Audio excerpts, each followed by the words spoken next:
동방예술의 보고 막고구리권홍 제주국제대 교수 LEJEJU AC KR 권홍의 중국인 120 중국사에 담긴 미스테리. 중국이 제주로 밀려오고 있다. 한마디로 러시다. 마치 문명의 충돌 기세로 다가오는 분위기다. 동북아 한국과 중국의 인연은 깊고도 오래다. 하지만 지금의 중국은 과거의 안목으로 종결될 인상이 아니다. 제2누리가 중국 다시 보기에 들어간다. 중국 학자들 스스로가 진술한 저서를 정리한다. 그들이 스스로 역사 속 궁금한 것에 대해 해답을 찾아보고 정리한 책들이다. 역사의 수수께끼 영향 중국 역사의 백사건 등이다. 중국을 알기 위해선 역사 기록도 중요하지만 신화와 전설, 속설 등을 도외시해서는 안 된다.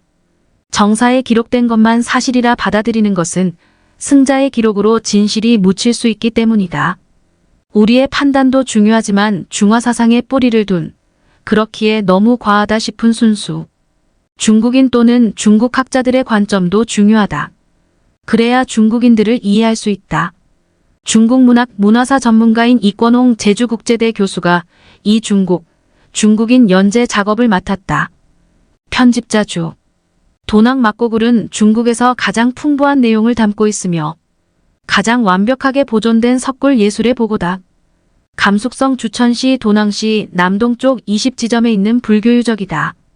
1987년 UNESCO 세계문화유산에 등재돼 있다. 천불동이라고도 불리며 산서성 대동시의 운강석굴, 하남성, 낙양시 용문석굴, 감숙성 천수시 맥적산 석굴과 함께 중국 4대 석굴이 됐다. 그 중에서도 가장 뛰어난 석굴로 평가받고 있다. 가장 큰 규모를 자랑하는 종교예술품으로 중국 고대의 정치, 경제, 문화, 군사, 교통, 지리, 종교, 사회생활, 민족관계 등을 연구하는 데 귀중한 자료다. 16국 시대 전진 건원 2년 366 건립되기 시작해 위진 남북조, 수당, 5대 서하 원까지 4세기 중반부터 13세기에 걸쳐 만들어진 것으로 파악되고 있다. 당대 무축천 시기에 건립된 석굴이 이미 1000개를 넘어 천불동이라고 불렸다. 천여 년의 세월 동안 자연과 사람들에 의해 파괴됐음에도 불구하고 지금까지 600여 미터에 달하는 492개의 석굴과 조각, 벽화가 있다. 45영위에 달하는 벽화와 불상 및 소조상 이 400여 점이 남아있어 세계적으로도 규모가 가장 크고 보존 상태가 좋은 불교예술의 보고이며 거대한 미술관이다. 막고굴 비문에 따르면 서기 366년 낙준이라는 승려가 수행길에 올라 해질 무렵 명사산 동쪽 기슭에 이르렀는데 석양이 맞은편 삼위산을 비추자 산봉우리가 온통 금빛으로 빛나며 그 속에 마치 천만존의 부처님이 금빛 속에서 광명을 내리는 것 같고 천상의 향음신이 춤을 추고 있는 것 같았다고 했다. 낙주는 이 장엄한 불국의 현상에서 부처님의 계시를 보고 이곳을 도량으로 삼아 불도를 닦고자 결심했다. 건축, 조각, 벽화로 이루어진 예술작품으로 현존 492개의 석굴의 건축 형태는 다양하다. 선굴, 전당굴, 탐묘굴, 영굴 등의 형태가 있다. 종교적인 조각을 모셔두고 벽화를 그린 신전으로 승려가 종교활동을 하는 장소였다. 초기의 석굴은 가운데 탑주를 설치한 형태였다. 수당 시기의 석굴은 평면 사각형인 복두정으로 후벽에 불감을 두었다. 당대 후기에서 송원대에는 벽화 불감이 동굴 중앙의 불단을 대체해 대형 벽화에 자리를 내주는 형태로 변화했다. 사막 속에서 잠자고 있던 이 예술의 보고는 기원으로 우연히 발견됐다. 청나라 광서 연간 도낭석굴의 왕원수 도사가 자신을 대신해 경서를 필사할 사람을 고용했다. 그 사람은 복도에서 일을 하다가 틈이 나면 잎담배를 피우면서 시간을 보내곤 했다. 피다 남은 잎담배는 벽에 갈라진 틈에 보관했다. 한 번은 그가 갈라진 틈에 손을 집어넣었는데 상당히 깊다는 것을 알게 됐다. 벽을 가만가만 쳐보니 텅 비어있는 공간이 있는 듯 했다. 그는 이상하다 여겨 도사에게 알렸다. 왕도사와 그는 벽을 헐어보니 안쪽에 문이 있었고 문 안쪽 동굴에 고대 경문이 가득 쌓여 있었다. 이 소식은 일시에 펴져나갔다. 많은 외국 탐험대가 흥분하여 끊임없이 방문했다. 왕도사는 싼 가격으로 경문을 외국인들에게 넘겼다. 그렇게 도낭의 많은 진귀한 문물이 해외로 빠져나갔다. 왕도사가 도낭을 발견하기 이전에는 중국의 황량한 서북 쪽에 굉장한 규모의 고대 문화보고가 감춰져 있었다는 것을 아무도 몰랐다. 그렇다면 도낭은 언제 폐쇄됐을까? 왜 봉인했을까? 이 문제에 대해 학술계는 지금까지도 논쟁하고 있다. 그 견해를 정리하면 다음과 같다. 첫째, 프랑스 학자 폴 펠리오폴 피에레라이오티의 견해다. 그는 장경동은 11세기 전기, 즉 북송 초기에 봉인됐다고 했다. 서하 왕국과 북송 사이에 전쟁이 발발하자 송나라의 경문을 관리하던 관원이 창졸지간인지라 모든 경문을 가지고 떠나지 못해 경전을 동굴에 차곡차곡 쌓아 동굴을 봉인하고 떠났다고 봤다. 당시 전란으로 세상이 어수선해졌고 백성들이 도탄에 빠져 있어 누구도 경문과 관련된 일에 주의하지 못했다. 그래서 경문동은 아무런 훼손 없이 천여 년 동안 완전하게 보존될 수 있었다고 했다. 둘째는 송나라 철종 시기 봉인됐다고 본다. 이 견해를 지지하는 학자들은 장경도의 봉인은 이슬람교의 전파에 의한 것으로 보았다.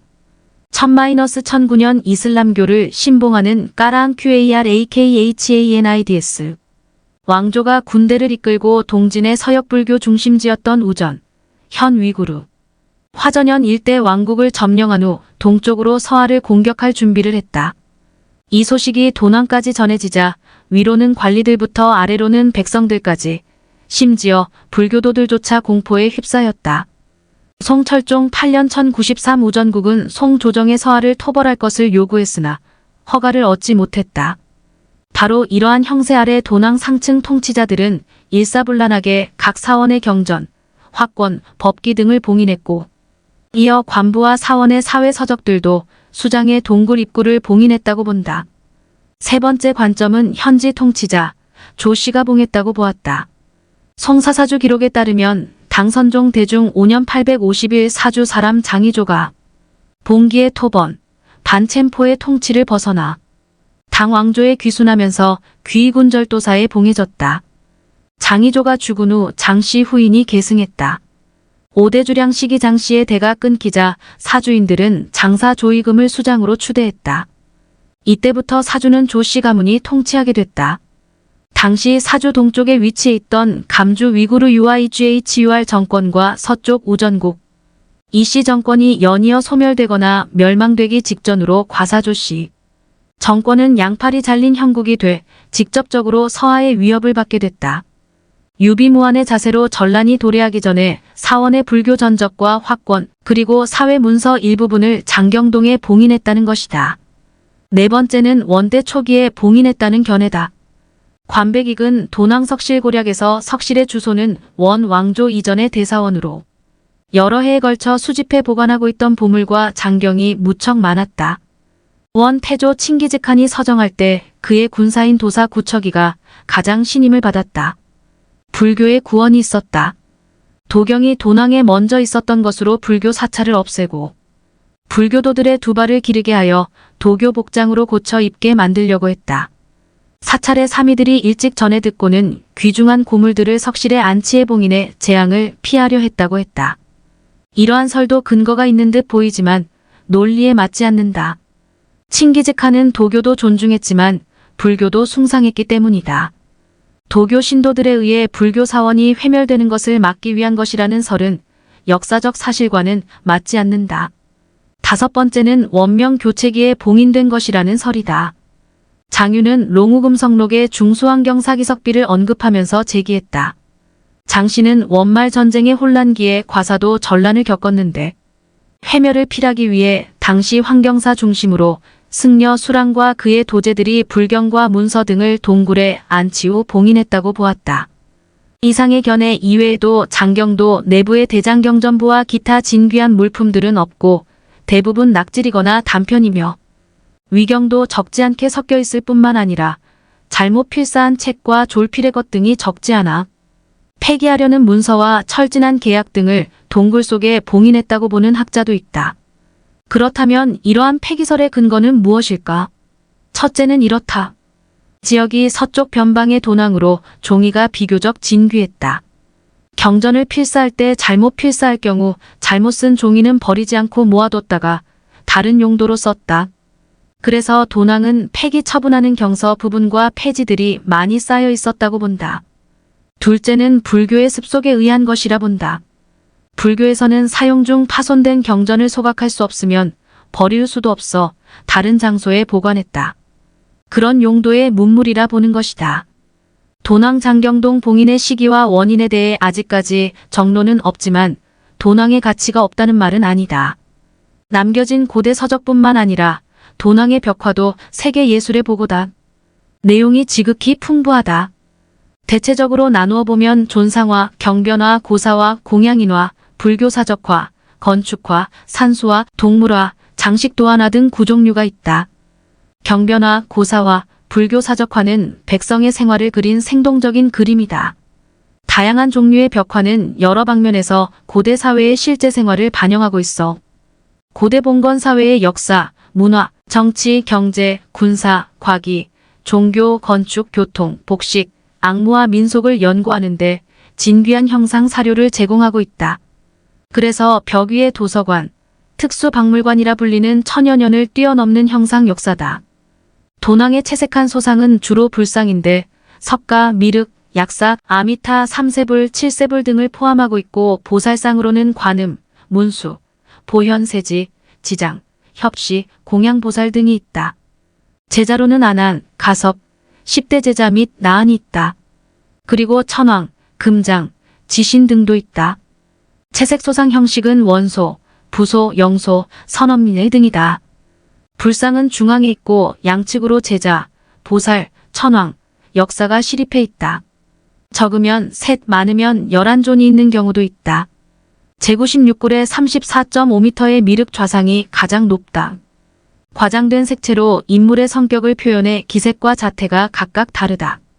내포하고 있는 의미가 풍부하기 그지없어 동양고대 천년불교 채색 소상사라 아니할 수 없다. 도낭석굴 벽화 중 가장 의미가 있는 것은 이야기즉 고사화다. 선명하면서도 삶을 생동적으로 묘사하고 있다. 고사화는 대체적으로 세 분류로 나눌 수 있다. 한 부류는 열애를 선양하기 위한 석가 생애에 대한 이야기다. 석가가 탄생한 후 출가할 때까지 만화처럼 묘사돼 있다. 예를 들어 북주 제209굴에는 근 80개의 화면이 있는데 현존하는 유일한 불전 연속 그림책이라 할 것이다. 두 번째 부류는 석가 생전의 여러 세대를 전전하면서 중생을 교화한 본생고사다.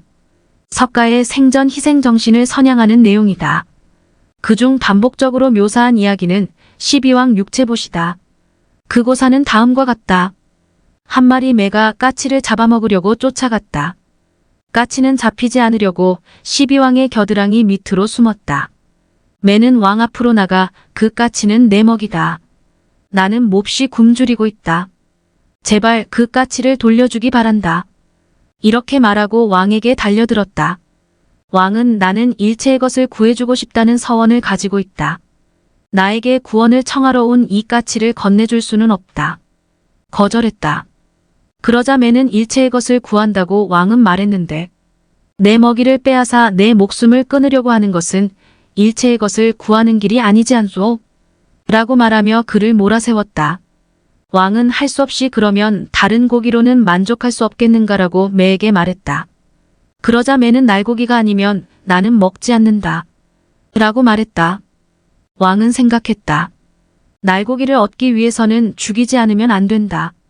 하나를 구하기 위해 다른 것을 죽인다는 것은 도리에 맞지 않다. 자신을 희생시킬 도리밖에 없다. 왕은 칼을 뽑아 자신의 허벅지 살을 베어 매에게 주었다. 그러자 매는 까치와 똑같은 중량이 아니면 받지 않겠다고 했다. 그래서 왕은 저울을 가져오게 하여 한쪽 접시에 까치를 얹고 또 한쪽 접시에 허벅지에 살을 얹어 달아보니 까치 쪽은 무겁게 내려앉는데 살이 있는 쪽은 가벼워 올라와 있었다. 그래서 허벅지에 살을 더 베어 얹었는데 그래도 가벼웠다. 그래서 허벅지에 살을 전부 베어 얹었는데도 조금 모자랐다. 그래서 왕은 팔에 살을 베고 겨드랑 밑에 살도 베었는데 그래도 부족했다.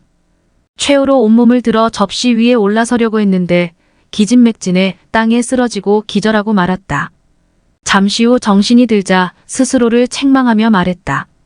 먼 옛날부터 얼마나 이 육체 때문에 망설이고 이 육체 때문에 괴로워했던 것인가. 이제야 이 망설임의 근원, 괴로움의 뿌리인 육체를 버리고 더구나 그 육체로 남을 구할 수 있게 됐다. 이 천재일우의 기회를 놓쳐서는 안 된다. 그는 안간힘을 다해 접시 위에 올라서고 마음속으로 다시 없는 기쁨과 만족을 느꼈다. 이때 대지는 진동하고 천개의 궁전은 기울었으며 하늘에서 연꽃이 내려오면서 찬탄의 소리를 질렀다. 이는 불가에서 지극한 감동으로 다가오는 자비심을 표현한 이야기다. 이외에도 월광왕의 머리보시도 있다.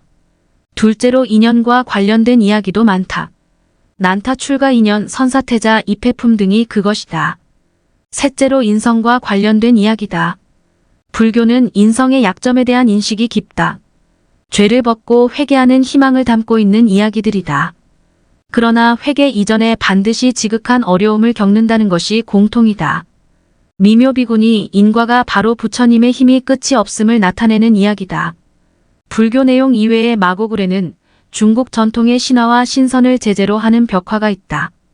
예를 들어 서왕모, 동왕공, 복희여와 뇌공우사 등 자연신들이 있는데 이는 한대 묘의 벽화 중에도 보인다. 돈왕석굴 벽화에는 위진 이래 불교가 점차 도교, 유교 사상과 융합돼 중국식 불교로 옮겨가는 측면을 엿볼 수 있다. 이외에도 역사 이야기에 대한 벽화가 있다. 심지어 장건이 서역을 넘어가는 과정을 세밀하게 표현한 벽화도 있다. 이런 벽화의 학술적 가치가 크다는 것은 두말할 나위도 없다.